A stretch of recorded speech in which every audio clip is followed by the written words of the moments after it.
Hello, Virtue again. This is my clip on Tyler Henry from the Hollywood Medium show. I'm just going to do a really quick introduction for those that have not seen the clips yet. What you're looking at is actually a painting of mine. I paint both the dead, spirits, spells, and I also do some paintings on this series, which is, I guess, commentary on current magic practitioners, both positive and negative. I'm also what would be known as a practicing left-hand path magician, I guess. Basically what it means is I'm independent.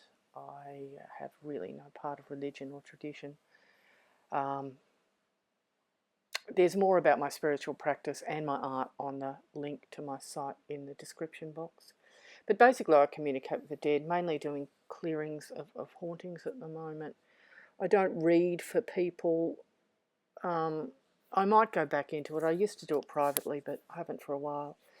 I practice magic. I write my own rituals and spells, and I've been doing this for probably about 25 plus years now.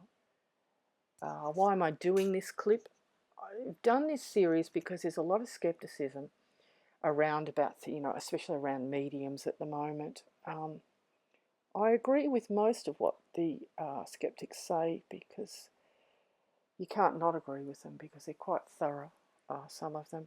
But what I find it annoying is that when they conclude their analysis, they tend to say, all of magical practice and mediums and psychics are fake, which they're not. There are a lot of really good practitioners around, a lot. There's not, but there's also an equal amount of a lot of fakes as well. And it's a difficult business because it's so easy to fake. People just get up and pretend they're doing it when they're actually not. But hopefully this will show that you can actually pick it when you know how the actual system works. And this is why I did it, because I can actually look at someone doing a reading and just say, yeah, they're fake, because I know how to read myself. So I thought it's probably good information to put out there for people.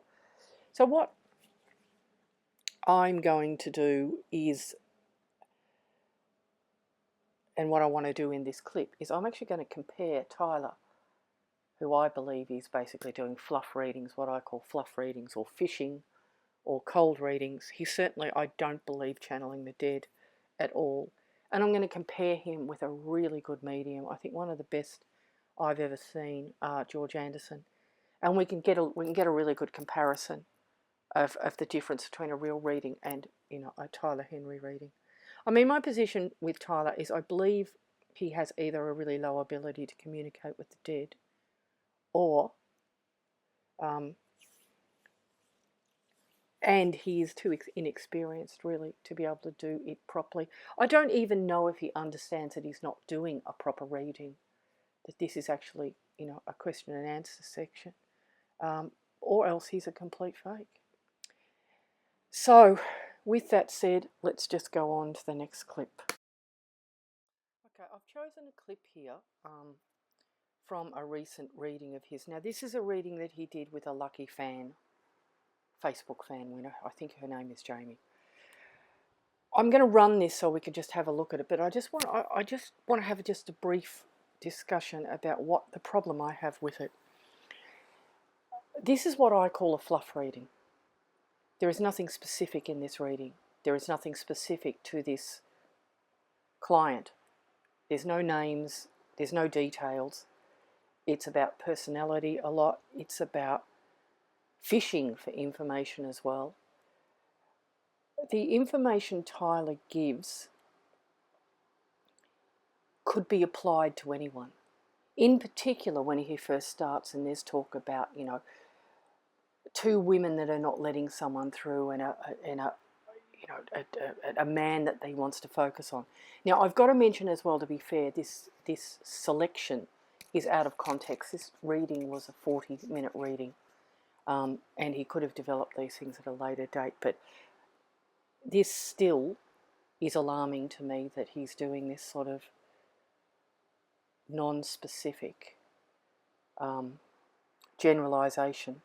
When he talks about this, he concentrates on the man, and he talks about her.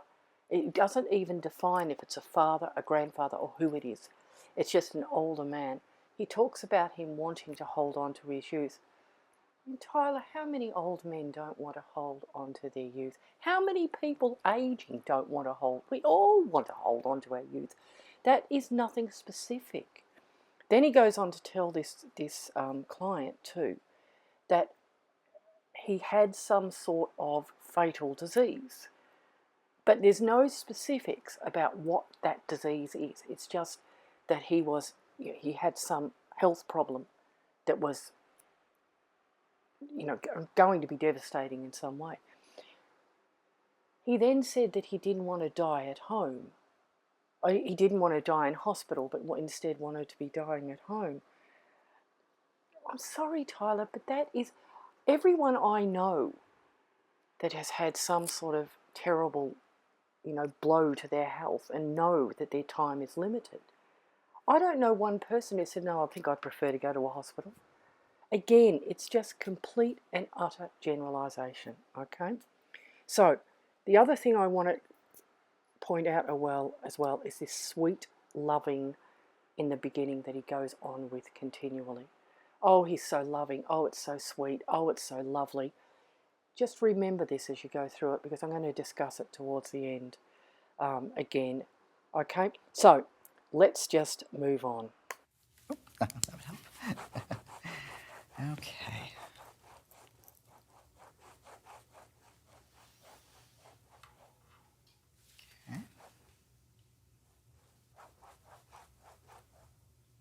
Okay, thank you. Oh my, I don't even know who to start with first. I'm going to bring through 5 people, and so I have 5 people coming through. So obviously there's going to be more than one person that's going to connect, even though I'm holding onto this one object. Okay.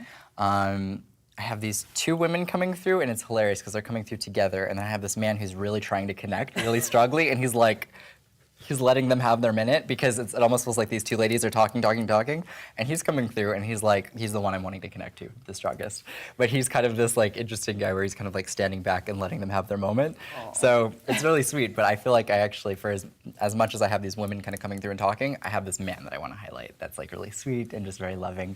And he's taking a moment to kind of just step back. So I'm going to try to focus on him, but we'll kind of go all across the board, and he's just really sweet. So we're going to figure out where we're going. And it's interesting because though this I would consider to be an older guy, he comes across with a feeling of never letting go of the youth side of things. And that for him was really important to hold on to.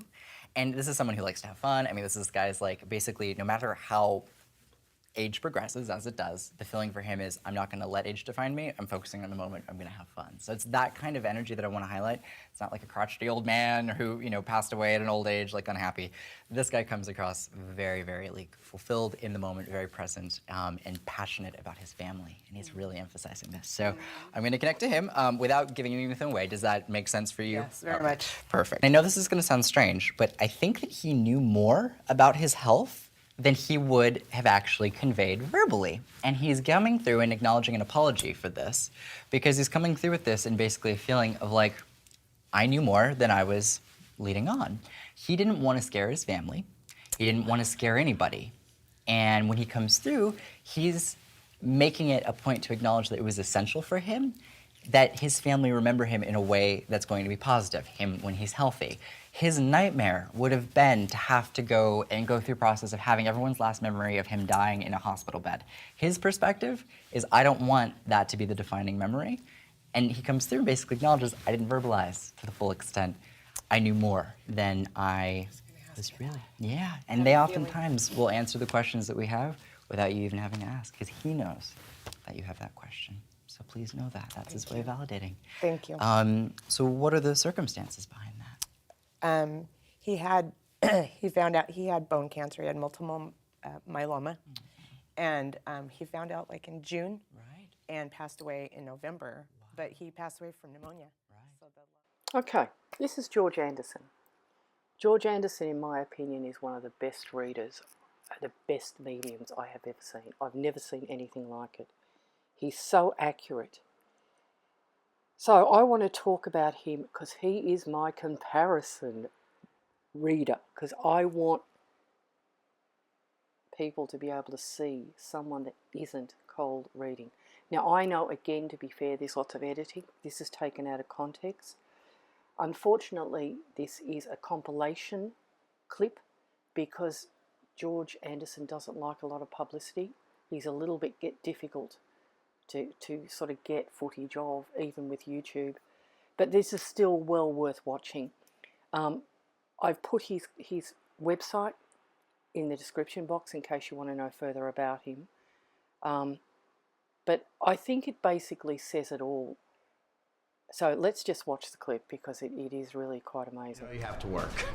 Okay, before we begin, I just would like to give you a quick preparation and we'll start. No idea who's coming to see me. When I need you to acknowledge, just say yes so that you understand only. Usually my assistant tells them, you know, make sure you just acknowledge with yes, no, that you understand, whatever. If there's something I'm confused on, as far as I'm concerned, the souls in the hereafter have to clear it up, have to straighten it out, not you. They have to explain it. I reinforce that constantly through the session. I always say that without helping me, without volunteering any information. And also, just for the benefit of camera, will you please testify that you have not spoken to me in any way, shape, or form up until this moment? Yes. And I have not spoken to you in any way, shape, or form up until this moment. Okay, and with that, we'll begin. I think that's, again, probably my skepticism, putting the ability on the spot. Okay, let's see you work. You'll see me doing this, and this is just a form of distraction. You know, my hand's not under any type of mysterious control or anything like this. It's just a form of distraction for me. A lot of times when I keep the cap on the pen, I just may go like this, just to kind of like occupy probably the more logical or rational side of the brain. Okay, first of all, a male presence comes around you. Do you understand? Yes. You'll feel somebody's presence come in, and then the soul will send out another signal like... The male presence around you keeps saying, I'm the son. You understand? Yes. Okay. Your mother very devout? Very, She certainly likes what's in my room. very devout. You know, from there, it just... Then there's really less acknowledgement or any type of responding on their part, because once you get into the depth of it, you just follow what you feel that they're saying or what they're coming to say. Your mother have trouble to the chest area? Yes, Like a heart attack or such? yes. Because it feels like there's weakness in the chest and the breathing. Your dad having trouble with his health? Yes. Because she keeps calling out to him, not that she's calling to him to join her. She just calls out to him in concern that there's expressed concern with his health. Whatever I say, you just keep it at yes, no, that you understand only, and away we go. You just can't say it's bull because you're a cynic. First of all, a male presence has come into the room. They say it's fishing. And another one, and a female also. 20 questions or whatever. You know, you never get names. If there were names coming through, I'd find that miraculous. Okay. So somebody's coming in saying like they were Bernie or Bernard. Also, Margaret is here. Passed on? Because she must have just walked into the room.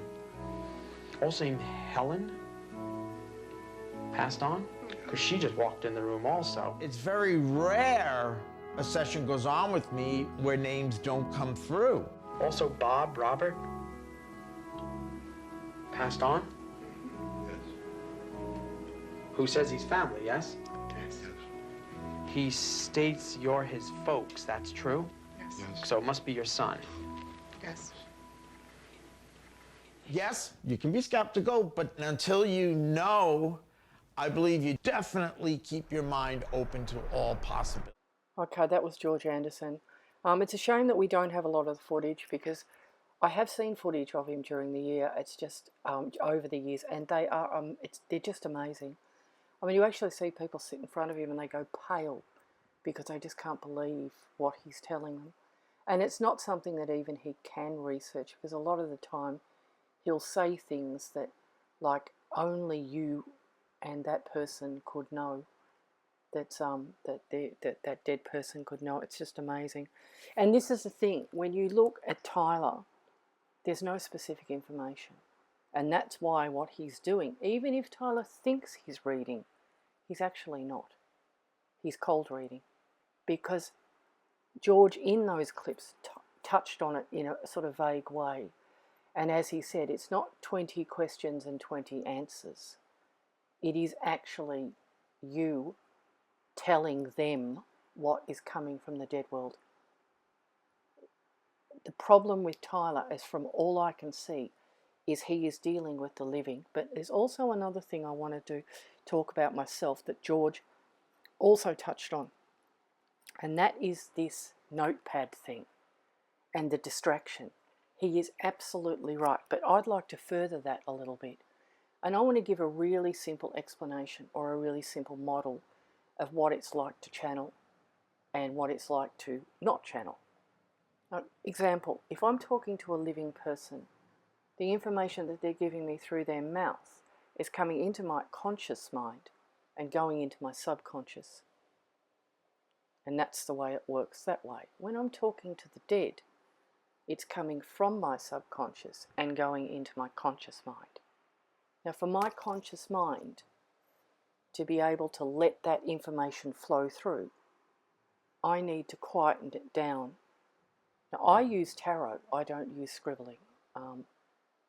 Sometimes I have a very strange drawing board that I use, and I have a planchette.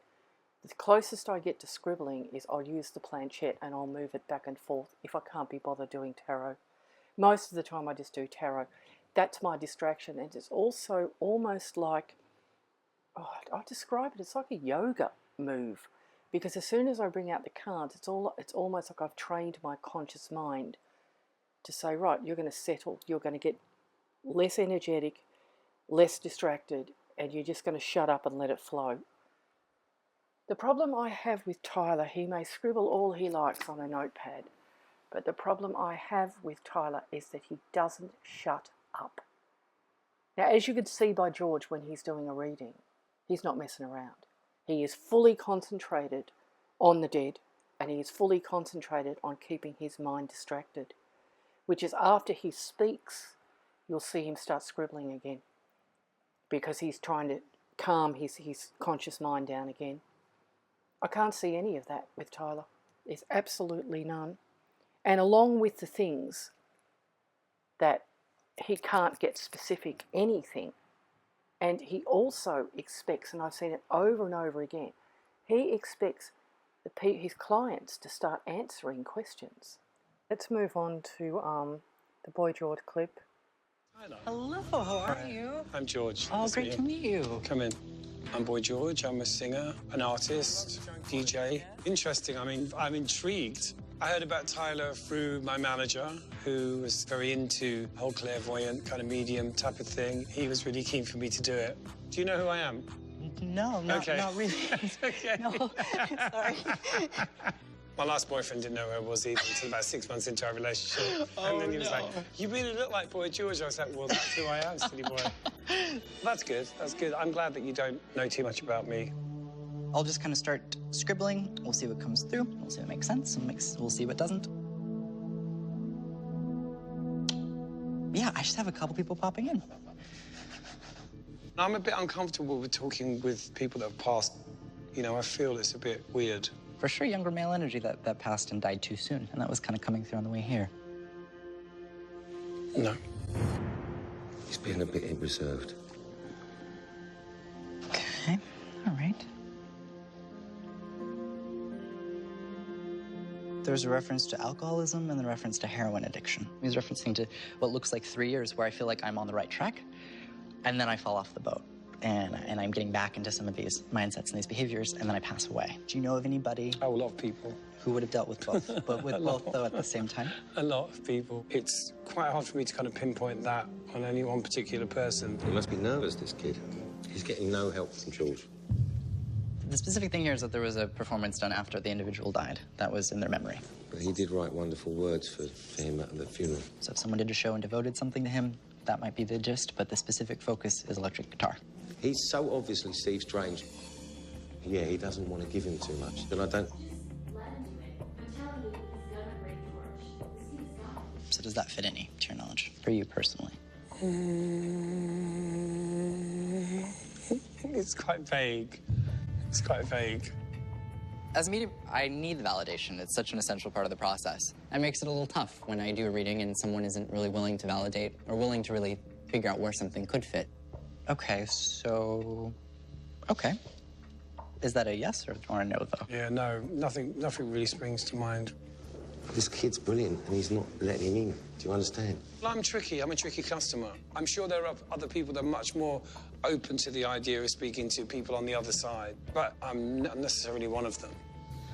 Well, let's assess. I can't shake that other energy. When a piece of information comes through that isn't validated, the image stays the same, and I'm not able to continue with the reading until the person can understand, or I can understand, where it fits. But I just kind of have to know that I'm at least going in a certain direction, and if we're not, I'll try to kind of figure out where it fits. I'm gonna have a word with him. I have numerous issues with that last clip. I really do. First of all, again, Boy George is the poster boy of how to sit in a reading. He was completely right. I've actually put an article by Nell Rose, which I put on a lot of these clips, which is actually talks about this, how to behave when you're going to a reader, and exactly what he did. You don't give him anything. You don't say yes or no. You don't give them answers. If you're paying for someone, and I know George probably didn't pay for this, but if you're paying for someone to give you a reading, you're not paying for them to question you and then for you to answer. Now, I've seen so many of Tyler's clips where the person he's reading ends up doing all the talking. And in fact, if you measure up the amount of talking that Tyler does and the client he's reading, the client talks more than he does, and that's not a reading. And as you can see by George, even though George Anderson, you can see even though there wasn't a lot of clips on there, you can see how he won't let people interrupt him because he's actually doing a proper reading. The other thing that really alarms me, and I know in the beginning of this clip, in the little slate, the beginning slate, I put down exploitation because I do think there's probably an element of this going on here. I've seen Tyler have people intervene and tell the clients that they're not giving Tyler enough. Like the manager is, look, I'm not trying to insult Paul, George's manager, at all, but that's cold reading. No one should be interfering with that reading, and Tyler should be able to handle it on his own. And why could he not give more information? He comes up with this vague statement that someone died of heroin and alcohol. George is in the music business. You know, it's a ridiculous statement. Why could he not give any descriptions, a name, something about this person that was, you know, a knowledge that only George and him could have, a description of what he looked like, somewhere where he lived, some identifying element so you could understand who this person was. That's not reading, Tyler. It's not reading. That is another vague statement. Again, you talk about validation, that you need the validation, but validation is not Q&A. You saw how George does validation. I know when I read, I'll often start with the yes-no sort of thing, and then about I don't know, depending on it's individual, but sometimes sort of into the reading in the early stages, I just give up, and you don't even get to answer. I just keep going, and I sort of tell people when I do readings, or when I used to do them, look, if I just go off, don't interrupt me, and when we get to the end, we'll do a bit of a debrief and we'll figure it out from there, because sometimes the channel gets so strong with me that I can't stop. And this is why I find he's not reading. He may innocently think he is, and he may not be a bad person, but he's not reading. This is just cold reading. And I think even if he does have an ability, which I'm going to give him the benefit of the doubt, let's say the kid's not a liar, he is reading. He's not experienced enough. I mean, even if someone came to me and said, would you like to do a TV show? I'd say, hell no. I just couldn't cope with it. It's too, you can't do a proper reading when you're limited to a certain format. And I think Tyler is far too young to be able to say to these people, I can't read like this. Perhaps that's the problem. But he really does need to pick it up, because this is not a reading. This is a Q&A. Anyway, let's go on to the next clip, which is, I said, there's a comment which is another thing I'll comment on, and then I'm going to run a short clip of George Anderson again talking about this very thing. And it's not George Anderson that's not only that says this, it's a lot of other good mediums that are on a similar sort of, mindset to what we are. I don't know what planet he's channeling these dead from, but I tell you, it's not planet Earth. And I don't mean that by UFO. I mean that sarcastically. If you're going to deal with the dead, it is not going to be sweet, lovely, kind. Oh, isn't this lovely? Oh, aren't these people lovely? Giggle, giggle, giggle. Sorry, it's not. Some of the horrific things you're going to have to deal with. Being and channeling the dead is a really traumatic business. I mean, I just went through a huge thing because I've got these abilities. I moved from Australia to London and then was absolutely inundated with London's dead. I never expected it. I used to come home after I'd had to deal with, I didn't even plan to undo a haunting. I would walk into these things and suddenly I'd have desperate dead people around me, help, help, help. And I'd have to do something about it. I'd come home and cry for 2 hours. And I'm a tough woman. And it was killing me. I mean, I now have it under control and everything's fine. And I've sort of, laid down the law and said, this is the way we do this, and you're going to be in trouble if you don't, and everything's worked out. But this is what the point I'm trying to make. Dealing with the dead is not easy, because you're dealing with the dead. And a lot of the dead that you will deal with, particularly if you're undoing hauntings, are dead that are trapped and are dead that are distressed. I mean, I get as much problems from innocent dead people that are stuck and trapped and upset and panicked than I do with stuff that's inhuman, nasty, and after my guts. It's all difficult, and I very rarely, occasionally get a nice haunting, but they're more on the rare side. But even when you're doing readings with people, you will still come up with some fairly horrific stuff. And you need to be mature, and you need to be able to process this and deal with it. Anyway, let's listen to what George has got to say on this matter.